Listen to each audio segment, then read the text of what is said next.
کہ ماں کے پیٹ میں جو بچہ روح کے بغیر مر جائے اس کا جنازہ نہیں ہوتا، نہیں ہوتا نا۔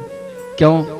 امر رب ہے روح، جس امر کا کسی جسم سے تعلق نہیں ہوا۔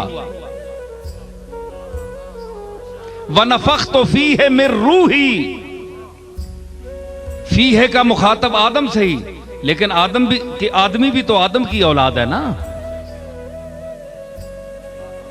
کل مراد لے کر مخاطب ہو کر تمام اجزاء اس کے مراد ہیں۔ ہر نفس کو اس کے ماں کے پیٹ میں جب اس میں پھونکی جاتی ہے روح، تو امر رب کا جب جسم سے تعلق ہو جاتا ہے تو وہ پاک ہو جاتا ہے، قابل جنازہ ہو جاتا ہے، اس کا جنازہ پڑھا جاتا ہے۔ اور اگر اس امر رب کا ماں کے پیٹ میں بچے کے جسم کے ساتھ تعلق قائم نہ ہو تو جنازہ نہیں ہوتا۔ حالانکہ مسلمان کے گھر پیدا ہوا ہے، اس کا باپ بھی مسلمان ہے، اس کی ماں بھی مسلمان ہے، لیکن بچہ جو ہے اس کے جسم کی نسبت قائم نہیں ہوئی۔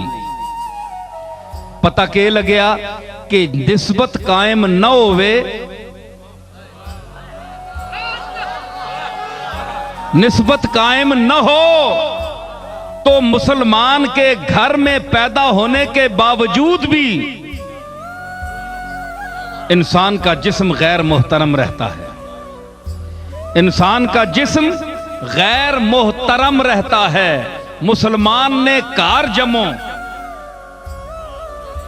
لیکن نسبت نہ ہو، اگر ماں کے پیٹ میں بچے کو نسبت حاصل نہ ہو تو وہ جنازے کے قابل نہیں۔ اب وہ امر رب ہے، امر رب کا تعلق ہے، کیونکہ وہ خالق ہے، اس کے ساتھ تعلق کا قیام ضروری ہے۔